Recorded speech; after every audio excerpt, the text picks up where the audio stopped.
So without further ado, Chief Rabbi.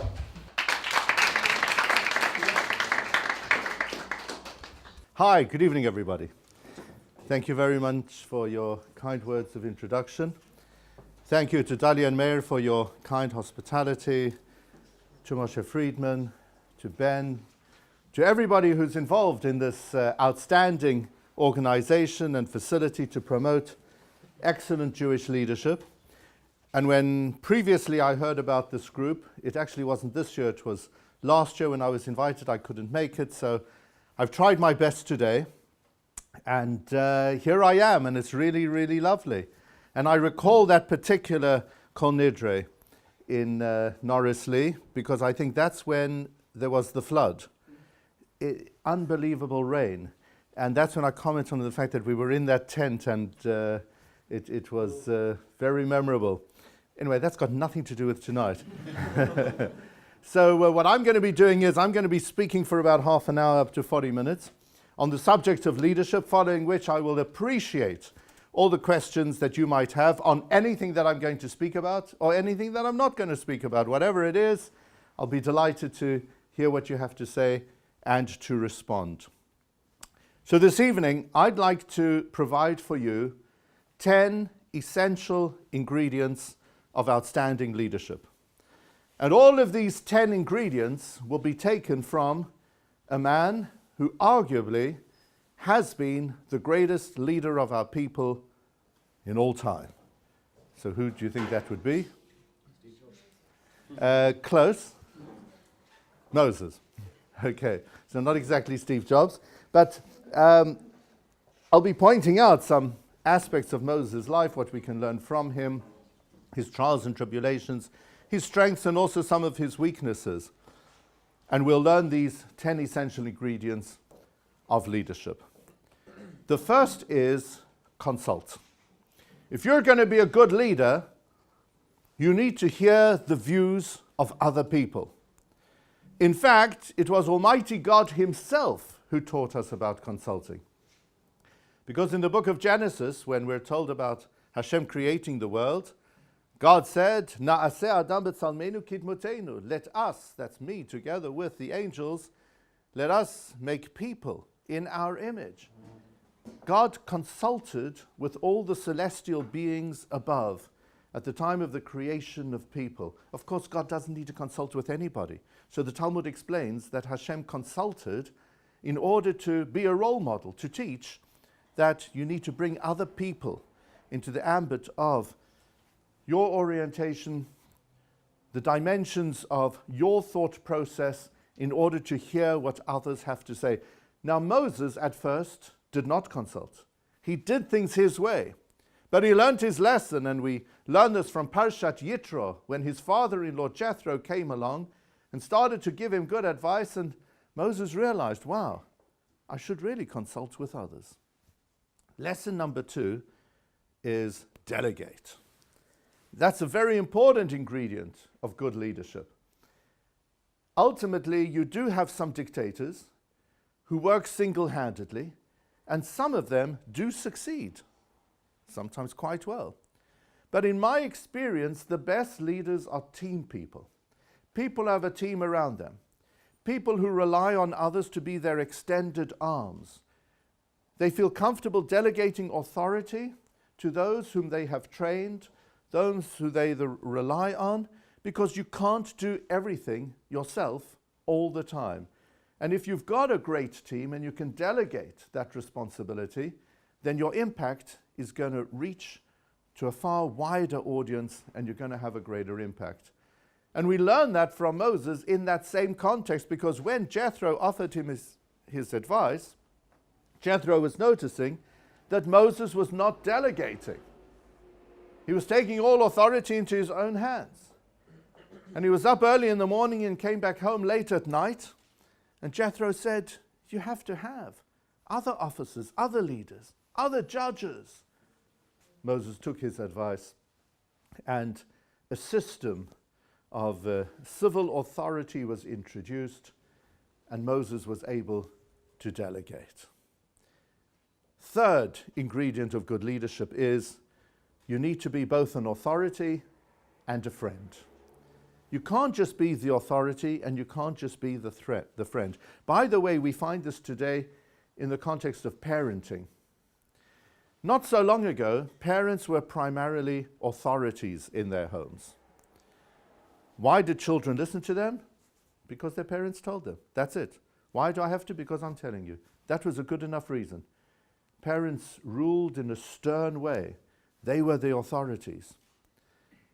Today, we're finding that in many homes, parents are only friends, which is lovely. It's great when a mother can be the best friend of her daughter, or father and son, or father and daughter, whatever. But sometimes authority is missing. You can't be too much of a friend because you're not all children together. There needs to be a system through which a family can operate with the younger ones respecting the experience of the older ones. Of course, it needs to be carried out with affection, with love, and with good thought, and in a sensible and responsible manner. So you need to have that combination of authority and friendship. And we find this as well in general leadership. What is the continual refrain that we find in the Torah? Vaydaber Hashem Moshe lemor, God speaks to Moses saying, Daber b'nei Yisrael v'amarta alehem. Speak to the children of Israel and say unto them. Again and again, speak to them and say to them. What's the difference between daber and v'amarta? Speaking and saying.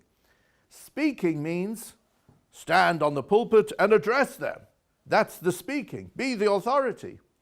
Say to them means have a chat with them. Talk about sport, the latest results, the weather, their life, their health. And don't just do this as a policy because you once were at a lecture when somebody said it's a good thing to inquire about people's health and to discuss sport. Speak about it because you really care. Because great leaders are normal people. You might think that there's something special about the blood that flows through their veins. No, they're as normal as everybody is. And we respect normal people. And we respect people who genuinely show an interest in us.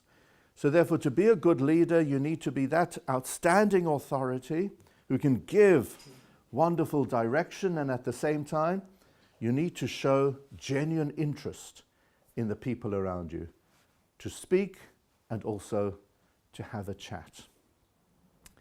Then you need to be a person imbued with honesty and integrity. In fact, we learn this from Moses as well.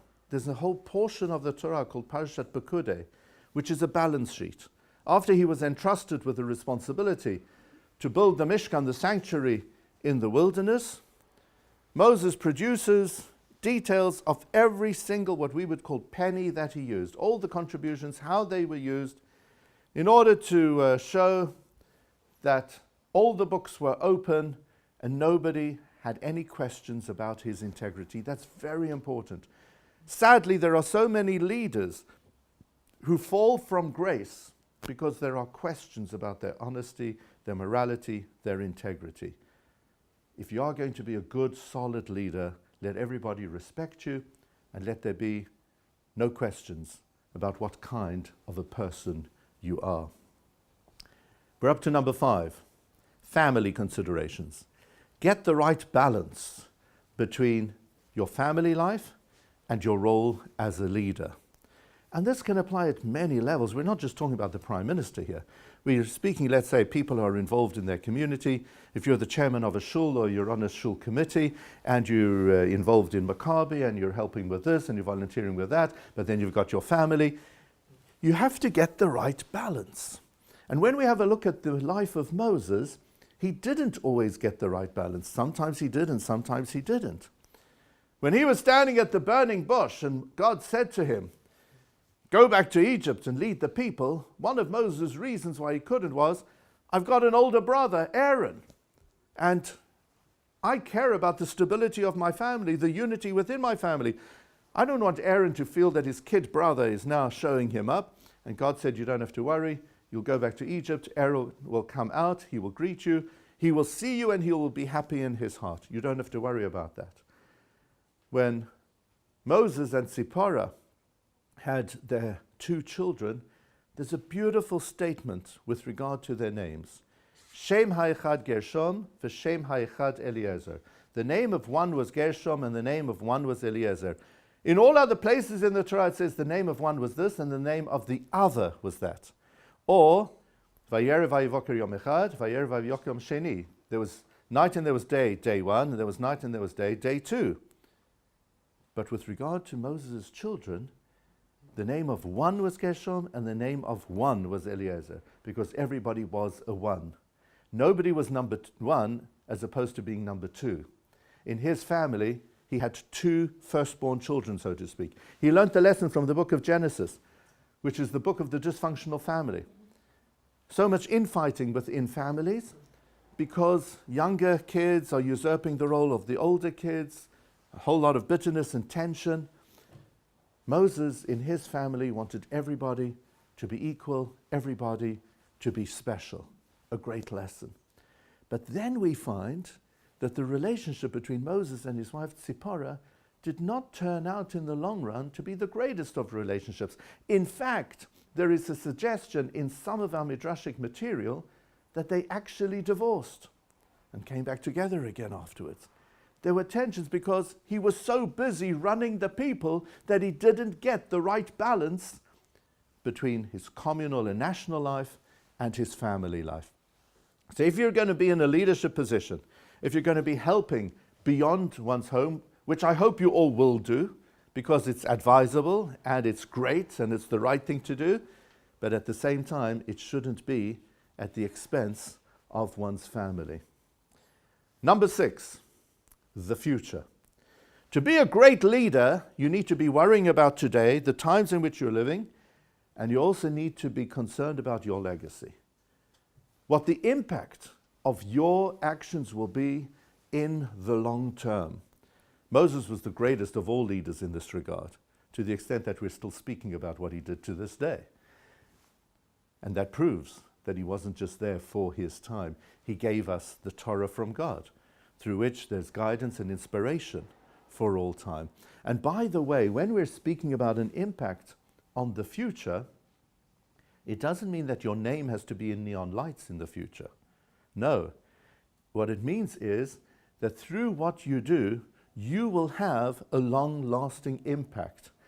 There's a fascinating term used in the Torah which is toldot, which is usually translated as being generations. But an early usage of toldot doesn't mean generations. It's at the beginning of the portion, Noach, about Noah. Eile toldot Noach, these are the generations of Noah. And what do we find immediately after that statement, that headline, these are the generations of Noah? Noah was a righteous man. He was perfect in his time. Noah walked with God. Nothing about children or grandchildren. And from here the Talmud teaches us that Noah's generations, so to speak, meaning what he gave birth to, the impact he had, was through his good deeds. Because people internalized his good deeds and they passed it on to subsequent generations. Noah became a new Adam after the flood. And to this day we're benefiting from his goodness because he was that role model. But nobody talks about Noah today as being an outstanding role model, but it is just a fact because his goodness was internalized. And so too, when you are a good, decent person and you behave with compassion and in a responsible way towards others, people notice it, either directly or indirectly, they internalize it, and they themselves then behave in a similar fashion, and that goes on for all time. So the impact you're having can be absolutely immense. I was having a discussion recently with the Archbishop of Canterbury, and he was saying to me that in terms of his leadership, his ultimate hope is that his successor's successor will one day thank his predecessor's predecessor for the things that he did. He said, that's what I'd like to achieve, and I think that's a great man. When you're concerned about not only what you're going to leave for the person who comes after you, but the person who comes after him, so that the impact you will have will be a good and responsible for all time. So often, decisions have to be made in terms of finances and where you're at, and people are only concerned with their reputation for now. As long as now everybody's appreciative, it doesn't really matter that I'm digging a big hole in our financial reserves and people are going to suffer. As long as people adore me now and I'm popular, God forbid that should be one's direction. because ultimate good leadership is responsible leadership, not only for now, but for the future as well. Number 7. Number 7 is, don't allow your modesty to get in the way of self-confidence. Moses was the most modest person of all time. That's what the Torah says. Moshe anav mikol adam. More modest than any other person. And there's so many instances through which we learn about his deep humility. What happened at the burning bush? Moses was reluctant, and God had to persuade him that he was the right person, until ultimately he felt confident in himself to take on the mantle of leadership. And that's very important for us to know, because to be a great leader doesn't mean that you are necessarily arrogant. You can be great and you can be modest. And through your achievements, you can ascribe your greatness to God. So people say, you're amazing, that was so wonderful, and you'll say, Baruch Hashem, yes, thank God, it came out well. As opposed to, yeah, I'm brilliant, I'm the greatest. Or at least that you think that. So you can be exceptionally modest, and at the same time, you can have an enormous amount of self-confidence. In addition, we should recognize that anyone can become a Moses. And we learn that from the details at the beginning of Exodus chapter 2, which tells of the birth of Moses.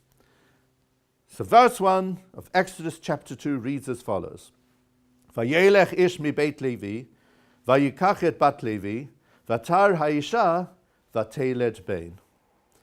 And a man from the house of Levi, that means the tribe of Levi, went, and he married a lady who was also from the tribe of Levi. She became pregnant, and then she gave birth to a son. Now this is a birth announcement.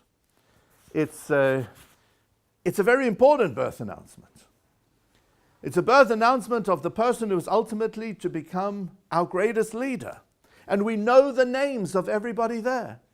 The parents were Amram and Yocheved, and the name of the baby at birth was not Moses.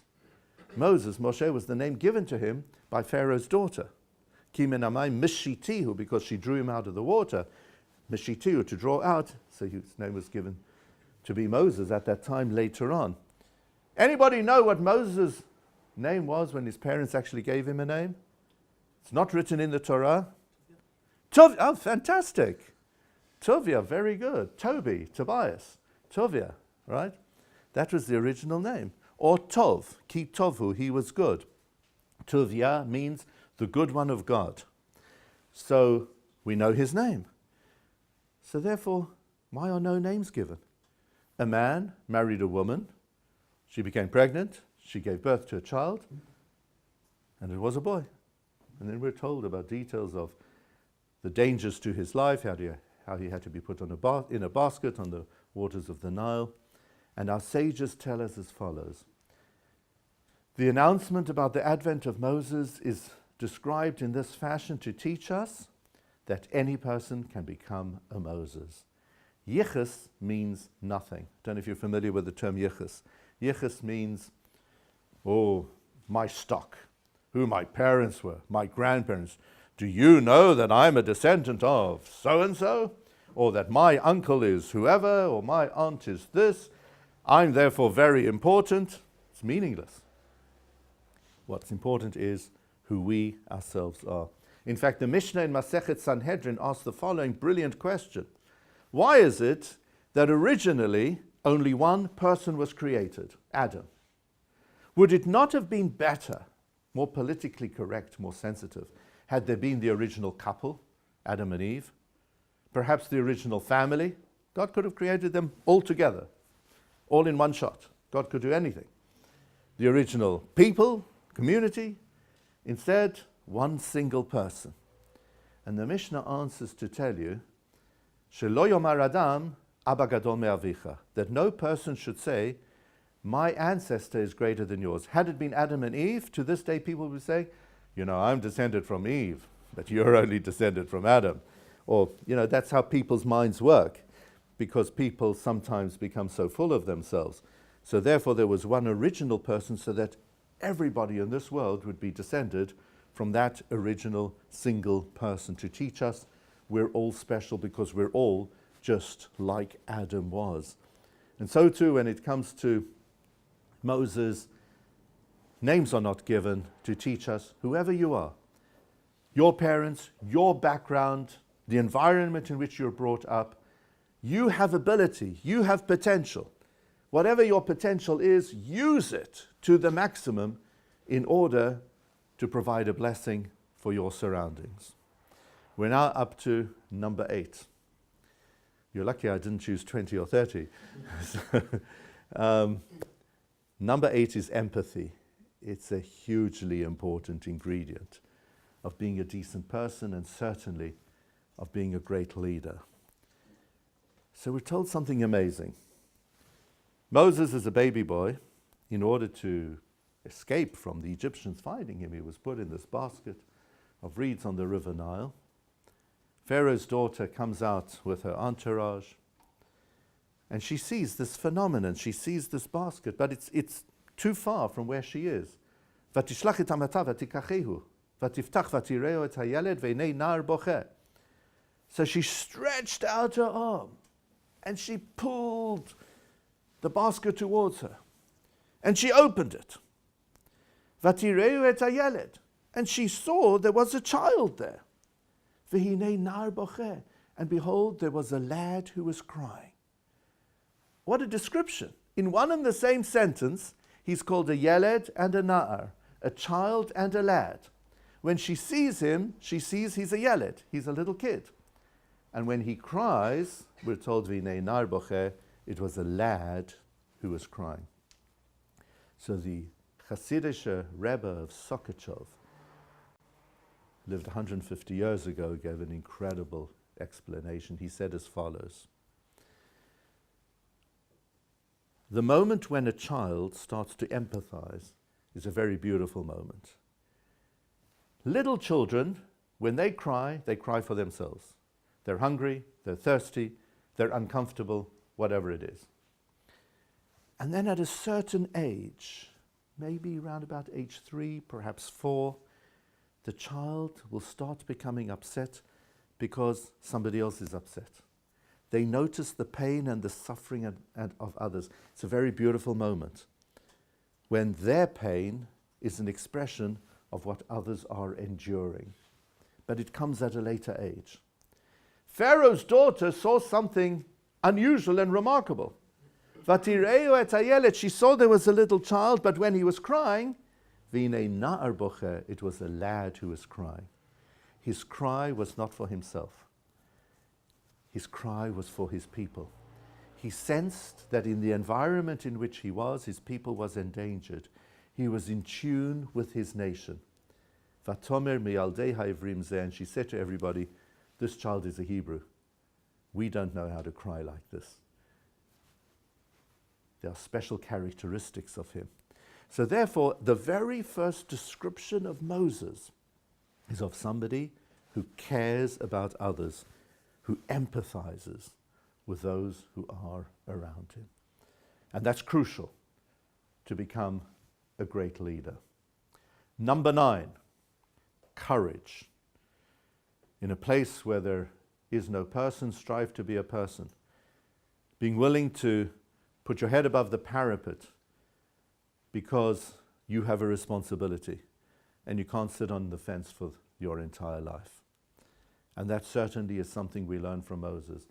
So Pharaoh's daughter adopted Moses. He was raised in the royal palace in Egypt. He grows up and now he's a man. And he goes out to seek his brethren. He knows he's of Hebrew background and he wants to see what's happening to his fellow Israelites. And he goes out and he sees a most terrible sight. There's an Egyptian taskmaster and he's hitting an Israelite. He's hitting him to the extent that he's just about to kill him. And Moses looks this way and that way and he sees there is no man. Nobody there. So what does he do? He intervenes. He strikes at the Egyptian taskmaster. He kills him. He saves the Israelite's life. And then he hides the body of the Egyptian taskmaster. The next day, he goes out again to seek his brethren. Now he sees two Hebrews who are fighting, two Israelites, and they're having an argument and it's coming to blows. And he says to them, "What's going on here? What are you doing?" And one turns to Moses and he says, "You're going to kill me like you killed the Egyptian yesterday?" And Moses suddenly realized, wow, the cat is out the bag. It's now common knowledge. In a moment, Pharaoh's going to hear about it, which is exactly what happened. Pharaoh did hear about it. Moses immediately fled from Egypt, and he came to the land of Midian. First of all, I want to share a thought on the phenomenon that's described. It's the earliest days of the mature life of Moses. It's a scenario that tragically has repeated itself time and time again. We, the Jewish people, are persecuted. There is a danger to us from without. There are people who are seeking to kill us. And what is happening in our own midst? We're fighting against each other. At the very time when there are Egyptians seeking to kill Israelites, there are Israelites who are fighting. And isn't it sad that we don't always have Jewish unity? It's bad enough that there are others who seek our harm, but certainly we need to promote Jewish unity. That doesn't mean to say that we need to agree with what everybody says all the time. Actually, it's healthy to disagree. Let's debate. Let's take issue with what we disagree with. But as they say in footballing circles, you should go for the ball and not for the man. Discuss the issue. Don't try to tear the person apart, because it's not our role to judge people. It's in God's hands to judge people. And there are many people whom we think negatively about who actually, I'm sure, are far better people than we are. If only we knew of all the challenges that they have in their lives, which they're able to surmount, we would respect them enormously. So that scenario of the two Hebrews fighting each other at a time when there was danger to our people, that's something which has been repeated time and again and still exists in some circles within the Jewish people today. And we need to fight against that. You can fight against that, but not against the people. But now, look at what Moses did. On day one, he looks this way and that, and he sees there's nobody there. So he kills the Egyptian. If there was nobody there on day one, how is it possible that on day two it was common knowledge? You'll say to me, well, the Hebrew must have told all his friends. But he surely didn't tell a huge amount of people, because if he would reveal what had happened, then he would be a marked man, because other Egyptian taskmasters would come after him. So actually, I believe that the best commentary of what happened on day one is as follows. Moses was not in a private, secluded area. He came into a workplace when there were many hundreds of Israelites. They were building the pyramids. They were slaves in Egypt. And within that context, he sees the taskmaster, and he's hitting this Israelite. And what's the response of everybody around? Moses looks this way and that. Vayarki Einish, he saw there wasn't a man, meaning nobody who was man enough to stand up and to do something about it. Everybody was turning the other cheek. They had succumbed. They'd given up. There's nothing they could do about it. And in that situation, Moses thought to himself, we can't allow this to happen. Something terrible is taking place. Somebody needs to stand up. Somebody needs to do something about it. I will become that person. In the ethics of the fathers, we are taught, "B'makom she'ein ish, hishtadel liot ish." In a place where there is no person able to stand enough and fight for what is right, you should become that person. And that's exactly what Moses did. He showed courage. He showed conviction. He was willing to even risk his own life to do what was right for the sake of others, to put his head above the parapet. We have here the makings of a great leader. And now we come to number 10. And number 10, I've purposefully left it for last, I believe is the most significant of all. It's what happened immediately afterwards. Moses flees.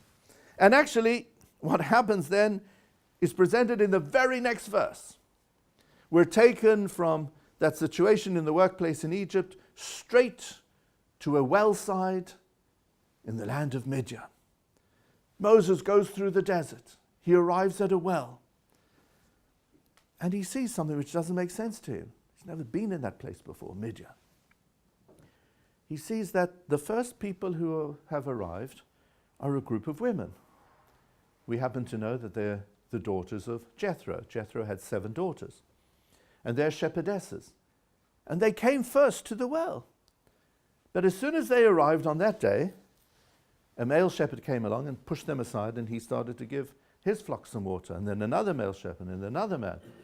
So Moses could see that these ladies were standing, waiting to have a chance, and all the men shepherds were just pushing them aside and, not respecting first come, first served. So Moses inquired what was going on. He was told. He said to all the men, hold on a second, I'm going to give water to their flocks. He comes forward and he personally gives water to the flocks of the daughters of Jethro. The daughters of Jethro come home that evening. Their father says to them, hey, you're home early tonight. What happened? So they said, Ish mitzri hitzi lanu mi'adam. There's a new man in town. It's an Egyptian guy. It's interesting how Moses is described as Ish mitzri, an Egyptian guy, in terms of identity. And this is what he did for us. And then Jethro says to his daughters, Va'ayo, and where is he?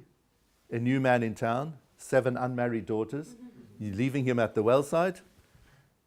Kir en lo v'yochal lechem. Call him so that he can eat some bread with us. So they run, they call him. He gets to know Tzipporah, who's the oldest of the daughters, and that's the lady whom he ends up marrying. But just think about the scenario that's presented to us. Because immediately after this happens, we have the event of the burning bush, and God tells Moses, go back to Egypt, lead your people from there. It's the ultimate sign of great leadership. It's a repetition of what happened in Egypt, where Moses put his head above the parapet and interceded. But whereas there it was for the sake of his brethren, in Midian it was for the sake of total strangers. In Midian, Moses is confronted with a situation people he's never met before. He himself could become a marked man. People could inquire, what's this guy doing here? Where's he come from? Oh, Pharaoh wants to kill him. He's on the run. Moses puts that all to the side. Here we're dealing about women whose rights were being denied in those times by the male shepherds. And Moses comes forward and he said, I stand for what is right in this world. Regardless of whether you're members of my faith or not, my people or not, I will stand up for the oppressed, for those who don't have the privileges of others. And he comes forward and he gives water to the flocks of the daughters of Jethro. So what we therefore find here in Moses is somebody who is absolutely committed to his people, who appreciates the particular identity of his nation. He will become the lawgiver, the ultimate holy man. Later on he's described as Ishai Elokim, man of God. He will receive the 10 Commandments and the Torah from God at Mount Sinai, the ultimate spiritual character of this world. And together with that, while appreciating his own particular, what we call Jewish identity, he also has a universalistic message and responsibility. He's there for everyone on earth, there to help absolutely one and all, because he genuinely believes that everybody's created in the image of God. The Jerusalem Talmud asks the following brilliant question: what's the most important verse of the entire Torah? And the answer is given by Rabbi Akiva. Leviticus chapter 19, verse 18. V'avta l'reacha kamocha, love your neighbor as yourself. Zeh klal gadol b'Torah. This is the most important principle, the most important verse of the Torah. Ben Azai, who was a contemporary of Rabbi Akiva, said to him, Yesh klal gadol heimenu. There is a more important principle. Now, isn't Rabbi Akiva's verse brilliant? Rabbi Akiva didn't say the most important verse of the Torah is believe in God, Shema Yisrael, keep Shabbat, all hugely important. I'm not saying these are not important. He says, love your neighbor as yourself. Amazing. And Ben Azai says to him, I can cite for you a more important verse. Ben Azai's verse was Genesis chapter 5, verse 1, which reads, Zeh sefer todot Adam, b'yom b'ro Elokim Adam, b'tzelem Elokim asa oto. This is the book of the generations of man. On the day on which God created man in the image of God, he formed him. Ben Azai was saying to Rabbi Akiva, your verse, your wonderful verse is love your neighbor as yourself. Your consideration, your compassion should extend towards the person you know, the person who's living next to you, the person who's a member of your community. Re'acha b'mitzvot, the person who's part of your people.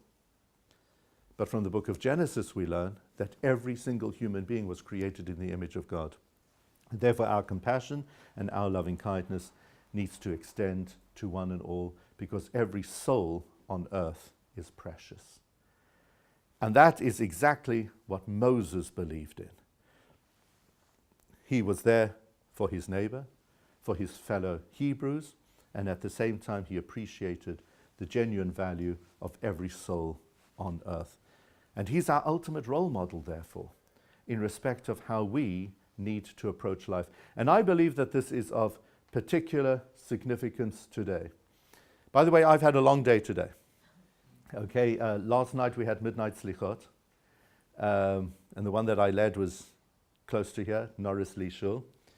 So I went to sleep after 2 a.m. this morning, and then starting at 8:30, I've had a whole day being a member of a jury, national jury.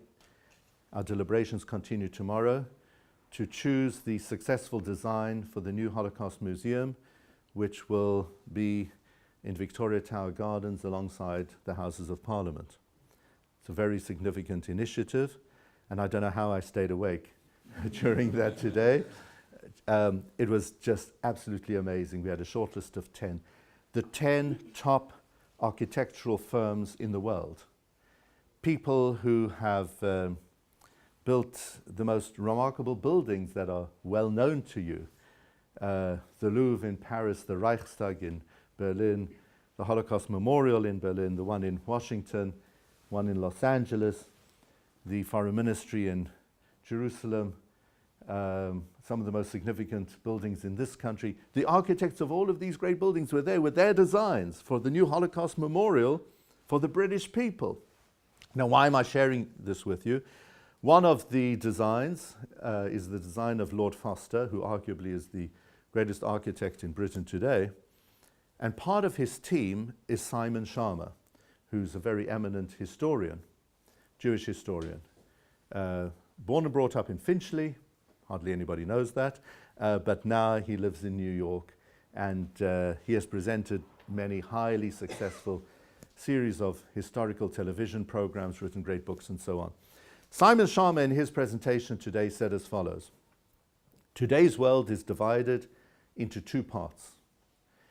There are those who are willing to live with people who are not like them, and there are those who are not willing to live with people who are not like them. It's a very broad generalization of our world, but basically these are the two types of people who exist in the world. Let me broaden this out to say as follows. Today we can give a new categorization to people. Previously in political circles you would differentiate between East and West, between liberal and conservative. Today there is a new way of looking at the political reality, a new fault line. And today we differentiate between inclusive and exclusive, drawbridge up or drawbridge down, particular versus universal. The big questions that our societies around the world are asking, I would say, are as follows. Number one, our culture. Are we willing to allow other cultures to permeate through and influence our culture, to change it somewhat? Or do we want our culture always to remain exclusively unique and to be the way that it is for all time? Number two, in the area of the finances of the world, to what degree are we going to engage through trade at a global level as opposed to favoring local businesses? And then how do we relate to people from other areas in the world? And this is one of the great dilemmas and challenges of our time. It relates to refugees. Are we going to close our borders to outsiders, or are we going to open our borders and welcome outsiders? And the answers to these questions will affect how one votes in key elections, such as Brexit that we had here, the election of Donald Trump in America, as opposed to that, Trudeau in Canada, who's very much the antithesis of Trump in many of his policies and his outlook. And throughout Europe, it's fascinating how you've got some liberal and some conservative political parties, right-wing and left-wing, who actually are merging together in terms of their thought when it comes to questions such as trade and refugees, because there's this new dividing line within our world. A consequence of it is that whereas many people are capable of having a healthy debate, there are some who are tending to sharpen the debate, and it can easily lead to hatred, and in turn hatred leads to murder. And we're therefore living in very dangerous times. Within these times, there is a Moses model for the world, which is one that we should broadcast and let people know about. It shouldn't be a choice between particular and universal. We actually can embrace both. I can be proud of my people, my identity, my unique way of life, my religion, my faith, and at the same time I can be everybody's friend. I can show compassion to those within my inner circle, my neighbor, and I can also respect the unique soul of every single human being in this world. And in fact, we're going to have a festival shortly for which this is the central feature. It's the festival of Sukkot. Sukkot is our ultimate unique festival. Sukkot is a festival on which you can't hide your Jewishness during it. The definition of a sukkah is it has to be open to the elements. If you have a sukkah in the basement of your home, it's not a sukkah. It has to be visible because it has to be open to the sky. So therefore, during Sukkot, we're making a statement to the world. We're Jewish and we're proud of it. In temple times, during Sukkot, 70 sacrifices were brought altogether. Why 70 over the 7 days? To recall the 70 original nations which existed in the aftermath of Noah's flood. So 70 is a number that represents all of humanity. Sukkot, therefore, is both a festival which highlights our particular identity and also our responsibility at a universal level towards all of humanity. And that's the essence of our faith, and that's the kind of leadership we need to be showing. So I'm going to conclude just by referring to some of my own initiatives which have been in this context. If we take Shabbat UK, Shabbat UK is all about our particular identity. Shabbat UK is for Jewish people, to experience Shabbos and to know that we can enjoy a concept which is thousands of years old, but which is probably more relevant and more meaningful in our fast-moving, sophisticated, creative era than ever before. Shabbat UK is for Jewish people. Together with that, we started the Ben Azai program. Ben Azai, I named it after Ben Azai, who disagreed with Rabbi Akiva. Part of my responsibilities is for Jewish communities in the Commonwealth. It's a very wide remit, 51 countries out there. And to be the chief rabbi of the Commonwealth is an enormous undertaking. The good news for me is that there are only really 6 or 7 countries in the Commonwealth who take my role seriously. One of them is India.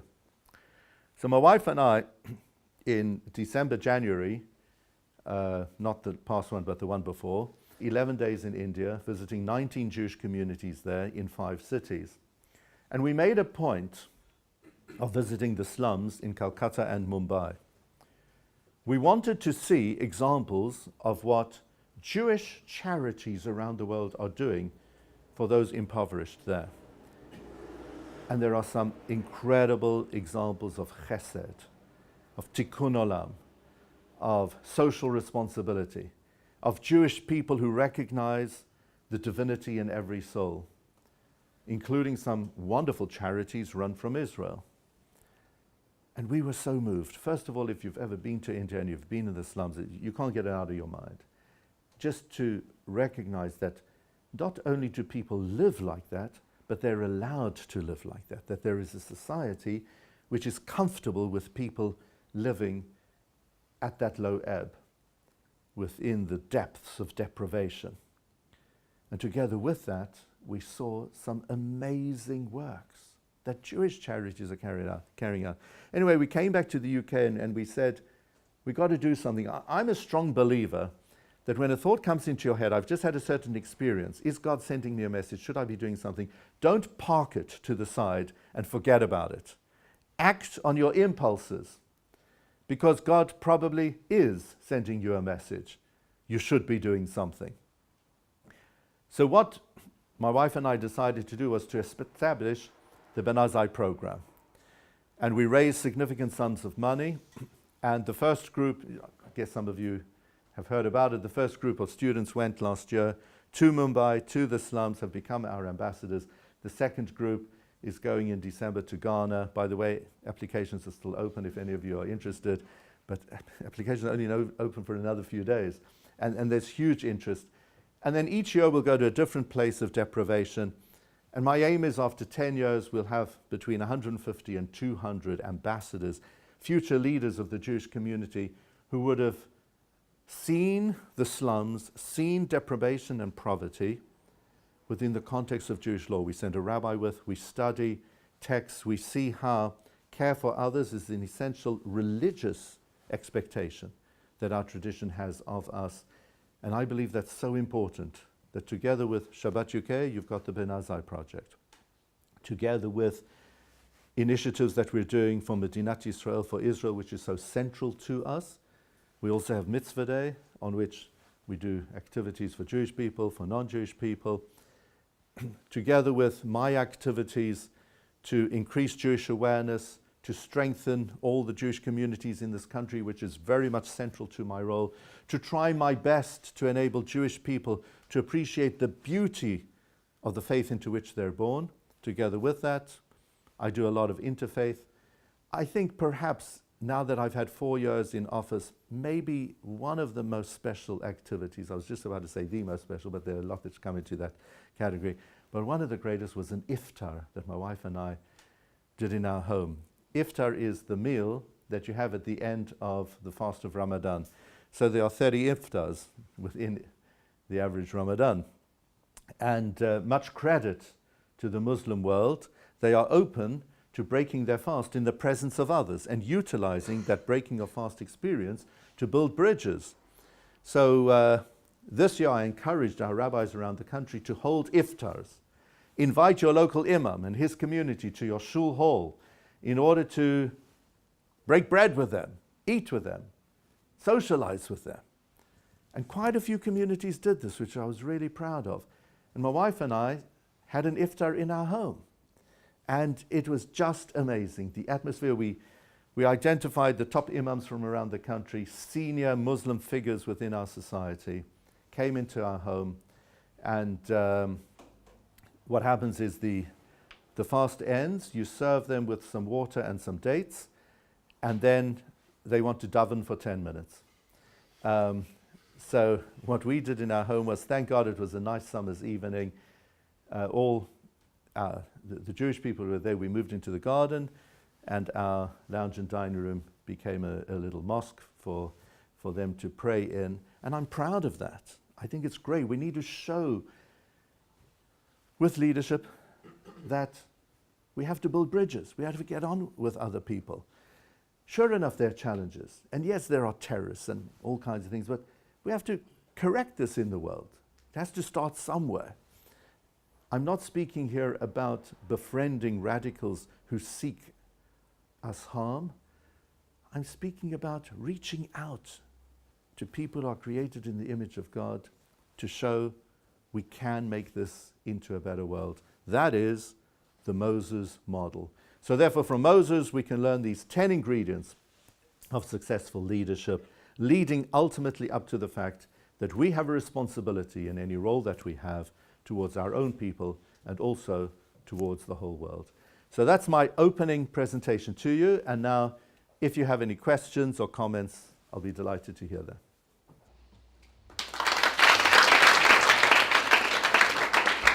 Yeah, I think that value-based leadership is crucial, and it's something that we need to encourage. And one of the most powerful ways to evaluate or to understand the success of a leader is through seeing how many leaders they produce. And so instilling value-based leadership in people we lead is crucial. And you talk about moral courage as quite a key, one of the key tenets of leadership. But it seems that in our society, when people do the difficult thing, that they're generally not rewarded for it. That's why it's difficult, of course. How do you think that we, as people in society and also as leaders, can try and give incentives or create an environment whereby moral courage is rewarded? Okay, so whether moral courage is rewarded or not, I think you are right. Often it's not rewarded. Sometimes there can be uncertainty as to whether it's moral or not. So take, for example, Tony Blair's stance with regard to Iraq. At the time, there were quite a lot of people who admired him for his moral courage. I mean, what he showed at the time was he was determined to do something which was of value for our world, to protect our world. There were people for, there were people against. Now, with hindsight, many would say, hold on, that wasn't moral courage. They would criticize him severely for the stance that he took and what they perceived to be irresponsibility. It's a complex world out there. And when showing leadership, we need to be the genuine article. We need to be absolutely sincere. And there is, I suppose that for me, the guiding light is a sentence in our benching, in our grace after meals. It's a verse from Proverbs, "V'nimtzachen v'sechel tov b'nei Elokim ve'adam." And let us find grace and favor in the eyes of God and people, in that order. And it's in that order which is important. Who am I here to please? If I'm here exclusively to please others and to gain that popularity and to receive the plaudits, if that's my entire consideration, then I'm not a good leader. I'm irresponsible. Because you can't only act as a leader to make people happy and in turn to guarantee that they will keep me in power. And that is one of the great weaknesses of our Western democratic system. Because often, great moral leadership is rewarded by being kicked out of power because people don't like you. And that adds to the challenge. But we shouldn't desist from doing what is absolutely right. I think what's important for a leader is at the end of the day to look in the mirror and look yourself and you say, what I've done during today, was it the right thing for those I'm representing, for the world? If you're a religious person, was it the right thing in the eyes of God?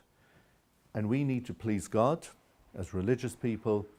We need to do what we genuinely believe to be right. And I myself, as a leader, as is the case with anybody in a leadership position, I've gone through difficult challenges. I've gone through periods where I've known that I'm just about to press a button, just about to state a policy or make a statement or respond to something, and immediately I'm going to alienate a whole lot of people, because you can't please all the people all the time. But when I've done that, I felt really comfortable, because I've known that I'm doing the right thing. Not that I enjoy alienating people or upsetting people, but rather I've known that deep down, I genuinely believe that I've been doing the right thing. For example, I'll give the earliest instance of this in my chief rabbinate. It was when I went to Limud. So until that moment, through all the years of Limud, not only had a chief rabbi not gone to Limud, but Orthodox rabbis were told, you must stay away from Limud. And it was 2 weeks after I came into office as chief rabbi, it was a necessity. I came into office in September and Limud is in December. So Limud had to finalize their program. They needed to know, are you coming or are you not? So it was 2 weeks after I came into my position, I made my announcement, I'm going to Limud. By making that announcement, I knew that within the Haredi world, there would be people instantly who would disown me, who would threaten me. It all happened, right? But I knew I was doing the right thing, and I went there and I felt comfortable in myself. I also was determined to repair the bridges and to reach out to those who had criticized me. And I'm very pleased today that it's now widely acknowledged, even amongst those who severely criticized me at the time, that I did the right thing. But at the time, I felt good in myself because I knew in my heart of hearts I was doing what I believed to be right. And sometimes for doing that, as you intimated, a leader suffers. And it's just the reality of what happens. And I think what's most important is we should do what we believe to be right. Yeah. So, okay, I think maybe last year or the year before, Rabbi Dweck spoke here, and I'd never heard him speak before. I really liked him. And I know many people probably followed what happened with Rabbi Dweck and the kind of aggression of both sides on Facebook. And I think one thing I'm still unclear on, I think maybe that we've got this binary world, well, sorry for the generalization, but maybe we have this binary world, this transient world within our community. And what's really unclear to me as someone living in our community, living in the UK, is when I eventually, please God, have children, and if I were to want to send them to a Jewish school, where am I sending them? What are my kids going to learn? And you mentioned that we need to come together. At the moment, I feel probably more separate than I think I've ever felt being Jewish in this country. And I don't think, I don't know, how do we behave? What do we need to do to bring it together? Can we bring it together? Okay. In general terms, what happened during that entire saga did bring out some of the worst characteristics within certain dimensions of our community. I'm very pleased that, thank God, the dust has largely settled. It hasn't totally settled, but it has largely settled. But it did highlight for us where the deep divisions can exist and have existed. It's for this very reason that I speak a lot about unity. I chose to speak about it in my presentation to you this evening. It's something we just had our annual rabbis conference before Rosh Hashanah, over 100 rabbis here in London over 2 days, and this was my central theme. We have to build cohesive, united, peaceful communities, and we have to respect our colleagues, and God forbid that we should demonize those with whom we disagree. And people, they all knew exactly what I was talking about. Plus the fact that I invited Rabbi Dweck to be present and seated him in a prominent position at the conference. So I can't give you a solution just like this. I think it needs to start with recognition of the importance of unity, of respect for others.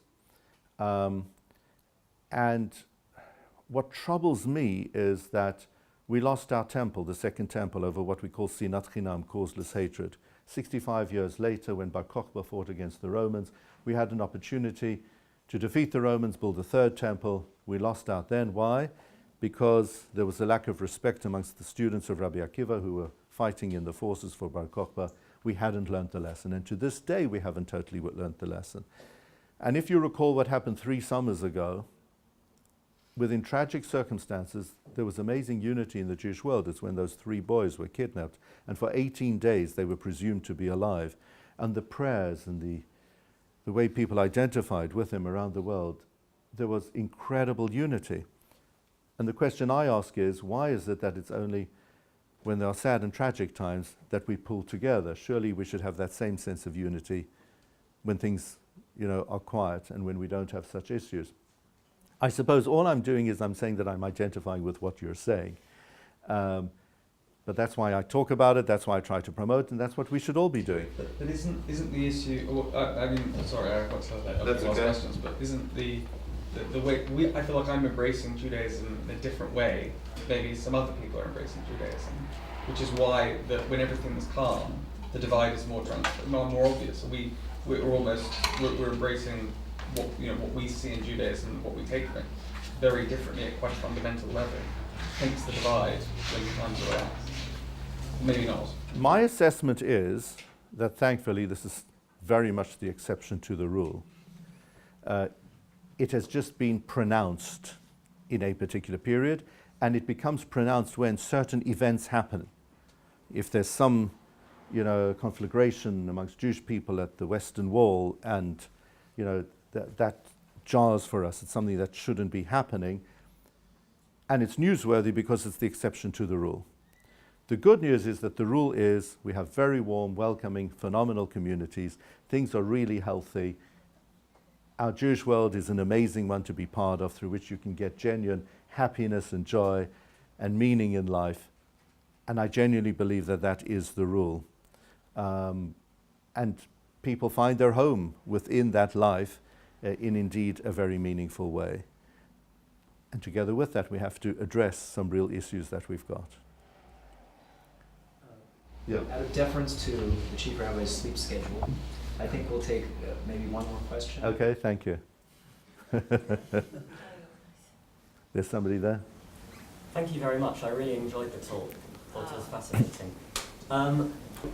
When somebody disagrees with my view, someone who wants to pull up the drawbridge, when they say, well, it's completely different because our culture of Englishness is actually being changed by other people coming in. Are there any instances of Jewishness itself being influenced by the people who live around us? Lovely question. Great. The answer is yes, many. So if you have a look at the differences between Sephardim and Ashkenazim, that's the reason. It's all environmental. Have a look at cemeteries. Sephardi graves and Ashkenazi graves. Well, it's the difference because in North Africa, in the Arab world, the shape of graves is the way that Sephardi graves look like, whereas Ashkenazi graves are European style, the monuments on graves. Mode of singing in services. So many different customs that we have. We in Ashkenazi circles have been influenced by the church. The institution of a chazan and a choir is something that was influenced by the church. Chazan, yes, we've always had a marker, but not to the same degree that we have in some shuls today. Having a choir in synagogues certainly was taken from the church. There are many, many instances in our customs, in our way of life, in many of the melodies that we sing, the style of music that we have, which reflects our environment. So we're not saying that every single thing about us is unique, is going to stay the same, we're never going to be influenced. No, it's absolutely fine. But the core values, Torah law, that stays the same. And that's what's important for us. And that is what has enabled us to prevail against the odds and to retain our Jewish identity and to keep the beauty of our mitzvot alive, so that we've got a Shabbat today which is so meaningful and life-enhancing, but at the same time we get on well with other people and we reach out to them and we respect them. And we have that blend of the particular and the universal. And that is what I believe is a message that we need to get across for all other people to adopt. So thank you so much. Been lovely to engage with you, and right now if you want to come up and say hi, that'll be my pleasure. I'm very appreciative for this forum that is presented and this opportunity for all of you. And may you have a wonderful, happy new year. Thanks to our hosts this evening. And please God, you'll go on to do amazing things in your lives ahead of you. You're lucky, you're young, you've got opportunities, you live in a lovely, comfortable world. So therefore you have a responsibility to deliver, and please God, from here we'll see many Moseses and Moseses. So good luck to you all.